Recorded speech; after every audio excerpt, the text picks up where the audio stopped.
Well, the big one is the Trump card. And Trump has said that he is going to demand that interest rates drop immediately. Let's go back to what the street was predicting for 2025. They said that the Federal Reserve would only lower interest rates twice in 2025, both times 25 basis points. This is what happened. I'll demand that interest rates drop immediately, and likewise, they should be dropping all over the world. Interest rates should follow us all over. Now, let's go back. The street kept saying that Trump can't force the Federal Reserve to lower interest rates. We kept saying, yes, he can, and yes, he did. Again, tracking trends is the understanding of where we are, how we got here, and where we're going. So let's go back to 2018 when he was president. It was the worst December since the Great Depression. The Dow went into correction territory. What did he do? He forced the Federal Reserve to lower interest rates. They did it in January.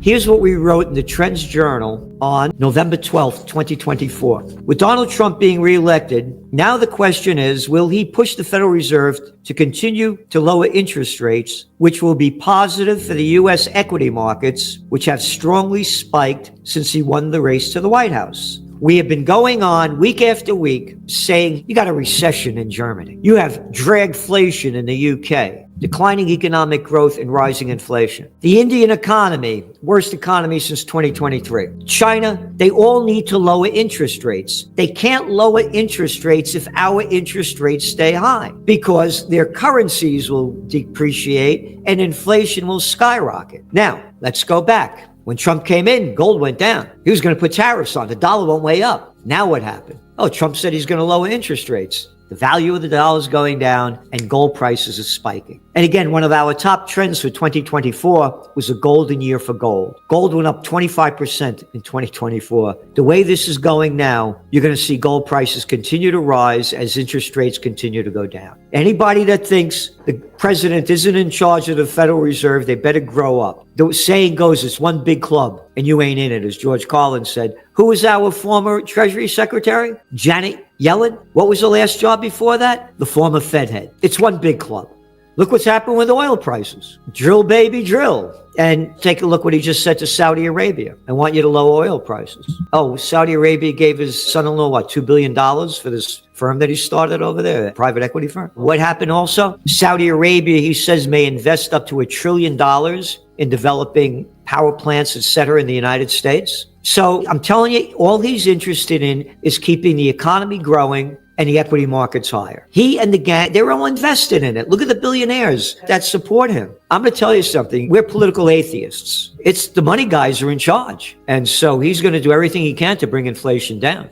Trump said he was going to end it in 24 hours. And then after he got elected, he said it's going to end before he takes office. And then that guy Kellogg he brought in said it's going to take 100 days. And then Trump said it may take 6 months. And now he's going to put more sanctions on Russia. More sanctions on Russia is going to bring up oil prices. It's going to be negative. Our forecast is that Russia will not give back the 20% of the land that they've occupied since the war began. I agree totally with Putin that Biden scrapped the deal for peace. The deal had been made in Turkey, and the United States, they sent over that little clown. Again, the best cartoonist in the world could not have a better clown figure than Boris Johnson from the UK. He went over there and scuttled the deal. People forget that Ukraine was slaughtering people in the Donbass region. That was mostly Russia in Ukraine. They killed over 15,000. Here's your Trends Journal, 2014. It's the United States overthrow of the democratically elected government of Viktor Yanukovych. And there's the Obama, the Nobel Peace of Crap Prize winner. This is by Dr. Paul Craig Roberts, former Assistant Treasury Secretary under Ronald Reagan. Washington is driving the world to the final war. Washington concluded that Russia needed to be confronted with or distracted by problems that would leave the Russian government less confident or able to counter Washington's aggression elsewhere. Ukraine presented the perfect opportunity for Washington to advance its hegemonic agenda. In a speech at the National Press Club last December, which is December 2013, and anybody could Google it up and you could see it for yourself, Assistant Secretary of State Victoria Nuland boasted that Washington had invested $5 billion to non-governmental organizations, NGOs, in Ukraine for the purpose of the NGOs to, quote, teach democracy. They overthrew the government. People forget that Victoria Nuland and Dick Cheney passing out cookies in Maidan Square. They forget all about the Azovs, the Nazis that were behind the overthrow. There's another article in here. Again, all things are connected, as we say. It was the Sochi Olympics. This is just before the overthrow. All the media in America was, don't go to the Sochi Olympics. Security expert. It's not if, but when the Sochi Olympics terror attack will happen. Yahoo News. Veteran security consultant Bill Rathburn hopes that he's wrong about the upcoming Winter Olympics in Russia, but he has more than a hunch that he's not. Quote, the security threat is higher than it's ever been in the history of the Olympic Games. In my opinion, it's not a matter of whether there will be some incident. It's a matter of how bad it's going to be. They started selling their hatred before they overthrew the government. Don't go to those Olympics. People have no idea about this stuff. Look at what we sent by almost $300 billion as the country's rotting in front of our eyes. So I think what Trump is going to do, he's going to cut off the dough. That'll force Ukraine to back off. Because if the United States and then Trump tells NATO, stop sending money in there, they're going to call a peace deal. The only way it's going to stop if we stop sending money there and get our troops out of there, because we do have troops in there, as the facts are showing.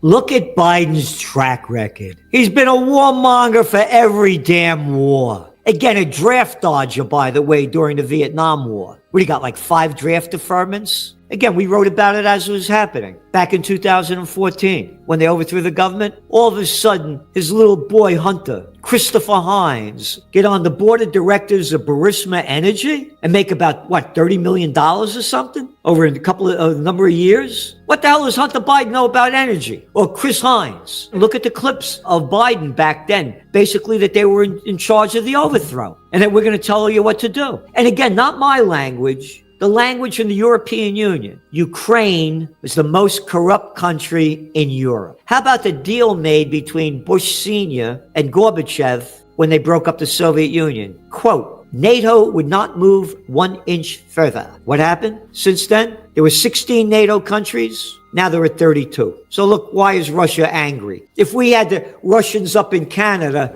and the Mexicans down in Mexico with missiles and etc. aimed at us, and they're in the Gulf of Mexico, now the Gulf of America, with their ships, would we be happy about it? We need data to do trend forecasting. We're getting hardly any of it anymore, and we subscribe to this stuff. The Cartoon News Network, CNN, where they just announced how many people they're firing. The Washington Post firing another 4%. You never had this kind of pictures in newspapers before. You look at the old newspapers, they're all print. There's no more journalism. So we'll talk about the Israel war. Oh, what do? We subscribe to Haaretz, the Israeli newspaper. And we go to Jerusalem Post. We go to Times of Israel. We also go to Press TV, IRNA, ISNA, Tehran Times. Oh, we want to hear what the Iranians have to say. We go to Arab News. We go to Middle East Monitor. We go to Al Jazeera. We want to hear what the Arabs have to say. And then we give our analysis. Look at the media. You love Trump? Listen to Fox. You hate Trump? Listen to MSNBC. I mean, how stupid can you be? One of our top trends, there are a lot of wild cards this year. It's the office building bust. Everybody, if you want to, Google up Castle Systems. Look at the office occupancy rate in the 10 largest cities in America. 2 days ago, it was at 43%. What's your vacancy rate? Ain't nobody there. According to Moody's, 20% of the 10 largest cities, buildings are vacant. So let's go back to 2020. The COVID war. You can't go to work. Get back in your house. People stayed in their homes day after day, week after week, month after month, year after year. And they're saying to themselves, I'm getting up at 5 o'clock in the morning to go travel an hour and a half, costing me all this time and money. I'm not going to do that anymore. And I'm the guy that has, let's say, 10 stories in an office building. They're in these cubicles. I don't see them anywhere. Yeah, stay home. I don't need all this space. There are over $2 trillion worth of commercial real estate loans coming due this year and next year. The numbers between 2 to 4 trillion is going to be defaults on these loans. When they had the COVID war and they pumped in all this dough, the banks were loaded. They bought treasuries when interest rates were at 0. They don't have the money to cover this. That could be the wild card that crashes the economy and the equity markets. And the proof is all there, because let's only go back to 2023 when 3 banks went bust. First Republic, Signature and Silicon Conman Valley Bank. The equity markets tanked and gold prices spiked. No one anywhere is talking about this other than the Trends Journal. That's a wild card that people should pay attention to. I was the assistant to the secretary of the New York State Senate. I got a picture when I picked Ronald Reagan up to the Chicago Hilton and put on a brunch with 16 of our board of directors when I was 30 years old. The people, the bureaucrats, are the dumbest pieces of crap in the bureaucrats, I call them. These are people that can't get a job in the real world and suck into the political system, which is a crime syndicate to me. I was killing environmental legislation at the height of the environmental movement back in the 1970s. And I was staying at the Willett Hotel and putting my meetings on at the Hay Adams when I was 28 years old. I spoke at the Rage Against the War Machine rally. Homeless people everywhere. Vacancies everywhere. It wasn't the D.C. that I remember. Yeah, he could bring them back there. But how about the rest of the country? I'm up in Kingston, about 90 miles north of New York. I asked the cab drivers, when's it slowing down over here? We used to go out at 12:30 at night. No more old people like my age out in the streets anymore in the city after 9 to 10 o'clock at night. I'm telling you, the damage that's been done by this COVID war is incalculable. They could bring back some of the people to work. It's not coming back. Again, the facts are there. Go back to last year, a building on 50th Street, Midtown Manhattan. They sold the building in 2006 for, I think, $12 or $320 million. It went up for auction. They sold it for $8.5 million. The baloney that they're saying that they could turn these into apartments is a lot of crap. The buildings built in the last 50 years are non-convertible. So here's this big building in the middle of 50th Street. No windows on one side, no windows on the other side, no windows in the back. You look at the office vacancy rate in San Francisco, it's probably around 30%. There's going to be defaults. No one is talking about this.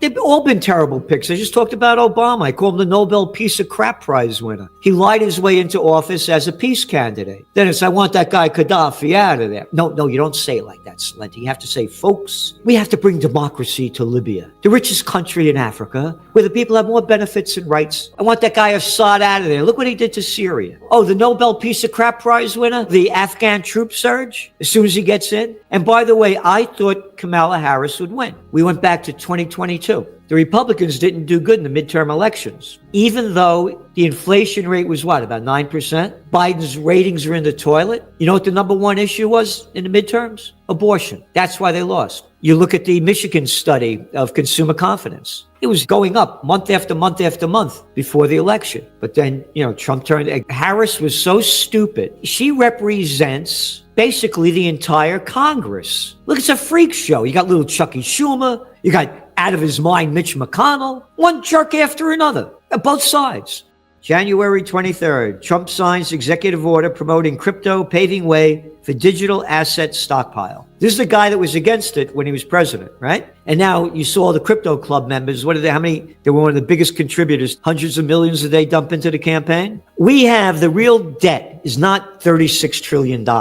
You look at the money that they owe, it's like $220 trillion US debt. I believe they're going to come up with a crypto coin. We're getting rid of that dirty cash and we're going to digital trash. They're going to come up with a central bank digital currency, I believe. And it's going to be a way they're going to value this new currency much higher than the dollar as a way to get rid of their debt. Because you can see how pro-crypto Trump has become, even with their own meme coin and on and on. And this is from CNBC. Trump signs executive order. Venture capitalist David Sachs, who Trump tapped as his crypto and artificial intelligence czar, joined Trump in the Oval Office for the signing of the order. So that's why we're very bullish on, and we've been bullish since 2017 on Bitcoin. We called it when it was going down. We said if it doesn't go below this level, it's not going to go further. We nailed it. We said when it breaks over this point, it's going to keep going higher. And then the wild card, the Trump card, pro-crypto, poof, it skyrockets. What was it? About $70,000 a coin. It shot up to 90,000 and then what, 110,000? Again, a coin backed by nothing, printed on nothing, just digitized. They're going to create something else to make it, try to bail out of it.